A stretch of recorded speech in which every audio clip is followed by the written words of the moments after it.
देशाच्या सीमांचे रक्षण करण्यासाठी आपलं आयुष्य वेचणाऱ्या एका वीर जवानाचे निवृत्तीनंतर आपल्या गावी आगमन झाले आणि अख्खं शहर या सुपुत्राच्या स्वागतासाठी रस्त्यावर उतरलं.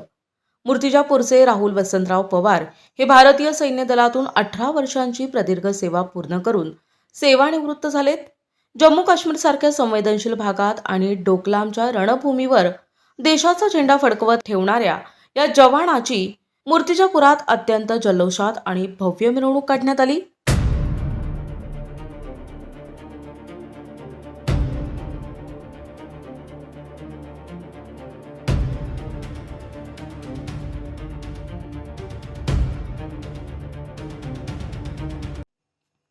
राहुल वसंतराव पवार हे 24 मार्च 2018ला भारतीय सेनेत रुजू झाले होते. त्यांनी आपल्या 18 वर्षांच्या कार्यकाळात अत्यंत खडतर परिस्थितीत देशसेवा बजावली. भारतीय लष्कराच्या अत्यंत मानाच्या आणि कठीण समजल्या जाणाऱ्या पॅरा SF कमांडो पथकाचा ते भाग होते.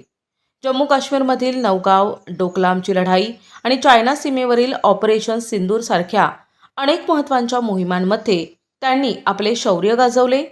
31 जानेवारी 2026ला सेवानिवृत्त होऊन राहुल पवार 1 फेब्रुवारीला मूर्तिजापूर रेल्वे स्थानकावर पोहोचले. तेव्हा त्यांचे स्वागत करण्यासाठी जनसागर लोटला होता. फुलांनी सजवलेल्या वाहनातून त्यांची मिरवणूक काढण्यात आली. ठिकठिकाणी फटाक्यांची आतिषबाजी आणि पुष्पहार अर्पण करून शहरवासियांनी त्यांच्याप्रती कृतज्ञता व्यक्त केली. भारत माता की जय, वंदे मातरमच्या घोषणांनी संपूर्ण परिसर देशभक्तिमय झाला होता. या सोहळ्यासाठी फौजी फिजिकल अकॅडमीचे मंगेश घुगे मेजर आणि त्यांच्या टीमने विशेष परिश्रम घेतले. एका निवृत्त सैनिकाचा असा सन्मान पाहून उपस्थितांच्या डोळ्यात आनंदाश्रू तरळले.